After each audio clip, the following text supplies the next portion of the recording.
మన పొలంలో రకరకాల మొక్కలు, కలుపు మొక్కలు పెరుగుతూ ఉంటాయి. ప్రకృతి వ్యవసాయం చేసేటువంటి వాళ్ళ పొలంలో ఇంకా ఎక్కువ వస్తూ ఉంటుంది. కానీ రసాయన వ్యవసాయం చేసేటువంటి వాళ్ళ పొలంలో కలుపు మొక్కలు అవి తీయడం చాలా కఠినంగా ఉంటుంది, ఖర్చు ఎక్కువ అవుతుంది. కాబట్టి రకరకాల మందులు స్ప్రే చేస్తూ ఉంటారు. వాటి రెసిస్టెన్స్తో ఎక్కడ లేని కలుపు మొక్కలు ఇంకా ఎక్కువ అవుతూ ఉంటాయి.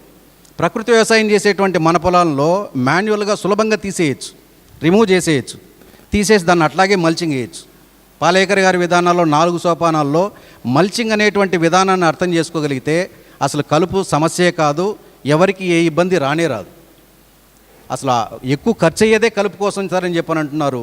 తేమ ఉన్నటువంటి నేలలో సూర్యరశ్మి పడితే ఎక్కడ లేని కలుపు మొక్కలు వస్తాయి. భూమి మనిషిలాగా, మొక్క మనిషిలాగా, విత్తనం మనిషిలాగా, వేటిని వేరుగా చూడకండి. మనిషిని, మనతో పాటు మట్టిని, విత్తనాన్ని, మొక్కని, ఈ 3 సమానంగా ఉంటాయి. తనలో లేనటువంటి పోషకాలని మన శరీరం, ఇప్పుడు ఒకవేళ మధ్యాహ్నం భోజనం ఆలస్యమైందనుకోండి, ఆకలేస్తుంది, మన శరీరంలో ఉన్నటువంటి ఫ్యాటు మొత్తం కూడా కరుగుతుంది, ఎనర్జీగా మారుతుంది.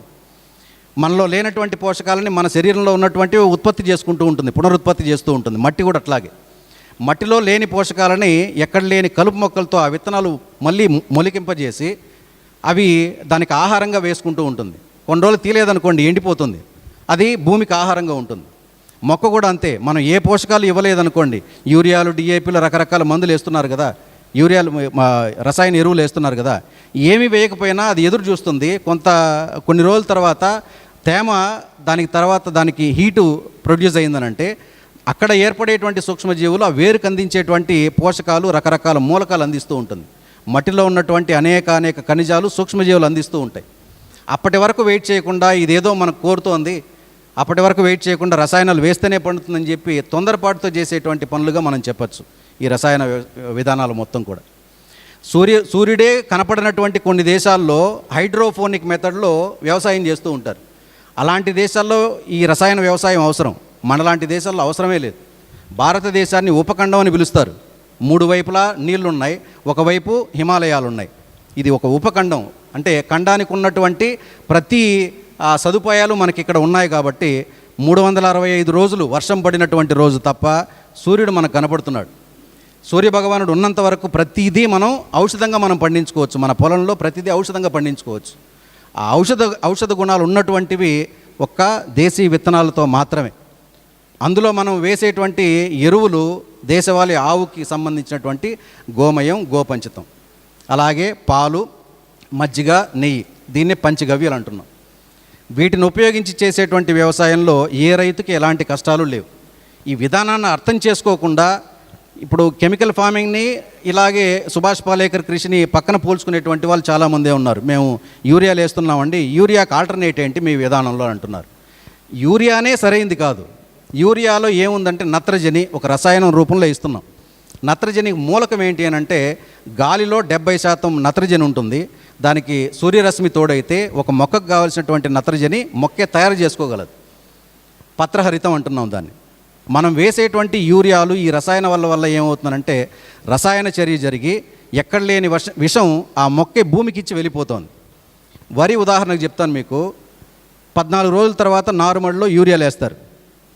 ఆ తర్వాత నారు 20 రోజులకో ఒక నెల రోజులకో నారు పీకుతారు, పీకి నాటుతారు. నాటిన తర్వాత కుదురుకోవడానికి మళ్ళీ యూరియాలు వేస్తారు. ఆ తర్వాత నెల తర్వాత కలుపు తీస్తారు. కలుపు తీయడానికి ముందే కలుపు మందులు జల్లుతారు. నెల తర్వాత కలుపు జల్లి డిఏపీలు, రకరకాల కాంప్లెక్స్ ఎరువులు వేస్తున్నారు. ఆ తర్వాత 2 నెలలకి హార్వెస్ట్ చేస్తున్నారు.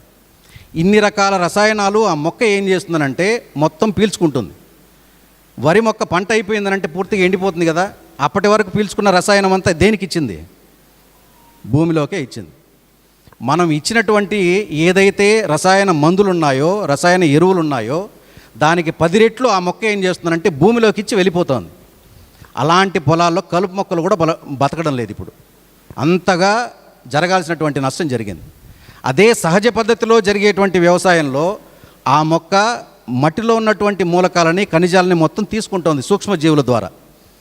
మనం జీవామృతం, పాలేకర్ గారి కృషిలో జీవామృతమే ఎక్కువగా ఎందుకు ఇమ్మంటున్నామంటే తడి భూమిలో ఆ సూక్ష్మజీవులు మాత్రమే అందులో ఉన్నాయి. మనకు భూమిలో తక్కువైనటువంటి సూక్ష్మజీవుల్ని ఫర్మెంటేషన్ మెథడ్ పులియబెట్టి మనం ఏం చేస్తున్నామంటే భూమికి ఇస్తున్నాం. ఆ సూక్ష్మజీవులు ఏం చేస్తాయి, పైన ఉన్నటువంటి వాటికి ఆహారంగా ఉన్నటువంటి వ్యర్థాలన్నింటినీ తింటాయి. వాటి వ్యర్థాలను ఏం చేస్తాయనంటే లోపల ఉన్నటువంటి వానపాములు పైకి వచ్చి వాటి వ్యర్థాలు తింటాయి.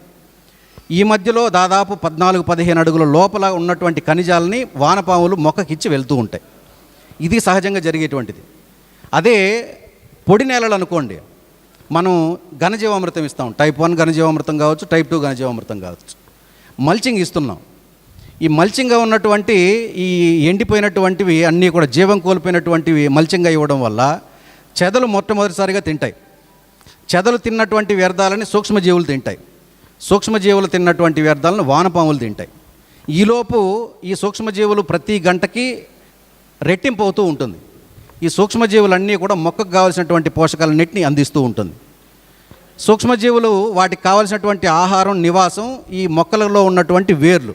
మీరు ఏ చెట్టు అయినా సరే వేరుతో పాటు చెట్టును పెరకండి. ఆ వేరును బాగా పరిశీలనగా గమనిస్తే వేరు దగ్గర ప్రతి మొక్కకి ఏదైనా కావచ్చు కాక, వరి కావచ్చు, కూరగాయలు కావచ్చు, కలుపు మొక్క కూడా కావచ్చు, గనుపులు ఉంటాయి, చిన్న చిన్న గనుపులు. అవి ఏంటంటే ఆకుల నుంచి తీసుకున్నటువంటి ఆ రసాయనాన్ని, ఆకుల నుంచి తీసుకున్నటువంటి గాలి నుంచి, సూర్యరశ్మి నుంచి తీసుకున్నటువంటి ఆ నత్రజని, మిగిలినటువంటి అన్ని మూలకాలని ఇది షుగర్స్ ద్వారా రిలీజ్ అవుతూ ఉంటుంది. ఆ షుగర్సు ఈ సూక్ష్మజీవులకు ఆహారం. ఆ ఆహారం ఉన్నంత వరకు ఏమవుతుందనంటే ఇవి రెట్టింపు అవుతూ ఉంటాయి. భూమిలో ఉన్నటువంటి పోషకాలన్నింటినీ కూడా మనకు అందిస్తూ ఉంటుంది. భూమిలో ఇనుము ఉంటుంది, ఐరన్ మనకు అవసరం. భూమిలో కాల్షియం ఉంటుంది, కాల్షియం మనకు అవసరం. అనేక రకాల జింక్ ఉంటుంది, అనేక రకాల పోషకాలు మనిషికి అవసరం. ఇవి ఏవీ లేకుండా రసాయనాలు మాత్రమే ఇవ్వడం వల్ల మనం ఏం చేస్తున్నాం అంటే హాస్పిటల్కి వెళ్ళి ఏ జబ్బైనా మీరు వెళ్ళండి, కాల్షియం లేకుండా మనకు ప్రిస్క్రిప్షన్లో మందులు ఉండవు. అలాగే మల్టీవిటమిన్ లేకుండా ఏ జ్వరానికి ఉండదు. అలాగే దాంతోపాటు యాంటీబయాటిక్ లేకుండా ఏ డాక్టరు ప్రిస్క్రిప్షన్ ఉండదు. ఈ విధంగా ఉన్నటువంటి ఆహారం మనం తినడం వల్ల అనేక అనారోగ్యాలకు మనం పాలవుతూ ఉంటాం. కాబట్టి మనం చేసేటువంటి వ్యవసాయం అత్యున్నతమైనటువంటి వ్యవసాయం సుభాష్ పాలేకర్ కృషి. నాకు నేనుగా దీన్ని బియాండ్ ఫార్మింగ్ అంటాను. నేను వ్యవసాయం కాదు, వ్యవసాయానికి మించి అంటాను. ఎందుకంటే ఒక రైతుగా అనేక జీవరాశుల్ని మనం పెంచి పోషిస్తూ ఉన్నాం. కంటికి కనపడినటువంటి సూక్ష్మజీవుల నుంచి మనకు కనపడేటువంటి పక్షులు, జంతువులు, లేకపోతే మన మానవాళి సమూహం మొత్తం కూడా. మరి ఇలాంటి వ్యవసాయం చేస్తున్నప్పుడు దాన్ని బియాండ్ ఫార్మింగ్ అని అనొచ్చు. దాంతోపాటు ఎక్కువ పోషకాలు ఉన్నటువంటి విత్తనాలు మనకి ఇప్పటికే అందుబాటులో ఉన్నాయి, చాలా అంతరించిపోయినప్పటికీ. వరిలో నేను సాయంత్రం గురుగారి ద్వారా ఈరోజు 12 రకాల వరి రకాలు తీసుకొచ్చాను, ఒక్కొక్క రైతుకి 1/2 కేజీ ఇవ్వాలని. ఇప్పటికీ ఐకార్ ఢిల్లీలో ఉంది, అది వ్యవసాయ విశ్వవిద్యాలయం. అది 1,20,000 రకాల వరి రకాలు, దేశీయ రకాలు వాళ్ళ దగ్గర డాక్యుమెంటేషన్ ఉంది, కానీ విత్తనాలు లేవు వాళ్ళ దగ్గర. ఆర్హెచ్ రిచారియా అనేటువంటి ఒక సైంటిస్టు బిగినింగ్ డేస్లో 1965 మనకు గ్రీన్ రెవల్యూషన్ స్టార్ట్ అయితే ఆయన 2 లక్షల రకాల వరి విత్తనాలను సేకరించి రైతులకు ఇచ్చేటువంటి వాడంట. ఏ ల్యాండ్లో, మిడ్ ల్యాండ్లో ఏవేవి పండేటువంటివి, లో ల్యాండ్లో ఏవి పండేవి, అలాగే హై ల్యాండ్లో ఏవి పండేటువంటివి, మెట్ట పొలాల్లో ఏవి పండేటువంటివి, ఏ వరి రకాల్లో ఎలాంటి పోషకాలు ఉన్నాయి, ఏ సీజన్లో ఏ వరి రకాలు పండించుకోవాలని చెప్పి ఒక సైంటిస్ట్ చెప్పేటువంటి వాడు. కానీ ఆయన లేడు. ఆయన చెప్పినటువంటి మాటల్ని అక్కడున్నటువంటి సైంటిస్టులు పెద్దగా పట్టించుకోలేదు. అప్పుడు జరిగినటువంటి సైన్స్ పాలిటిక్స్లో పూర్తిగా ఆయన కుంగిపోయి ఆ విత్తనాలని వదిలిపెట్టేశారు. అక్కడున్నటువంటి వాళ్ళు దాన్ని జాగ్రత్త చేయకుండా వదిలిపెట్టేశారు. అయినా ఇప్పటికీ దాదాపు 4,000 నుంచి 5,000 రకాలు ఉన్నాయంటారు మన దేశం మొత్తం మీద. వాటిని మనం తీసుకొని జాగ్రత్త చేసి మనం పండించుకొని ఆ విత్తనాలని భావితరాలకు ఇవ్వగలిగితే మనం ఇచ్చేటువంటి గొప్ప ఆస్తి విత్తనం మాత్రమే అవుతుంది. ఇది మనం చేయగలిగితే చాలు. ఒక రైతుగా కనీసం ఒక 4 రకాల విత్తనాలు కూడా దాచకపోతే మనం ఎలాంటి ఆహారం తింటున్నాం, ఎలాంటి ఆహారం భవిష్యత్తు భావి పౌరులకు ఇస్తామనేటువంటిది మనం ఆలోచించాలి. మరిన్ని అప్డేట్స్ కోసం బ్యాక్ టు రూట్స్ యూట్యూబ్ ఛానల్ని సబ్స్క్రైబ్ చేసుకోండి.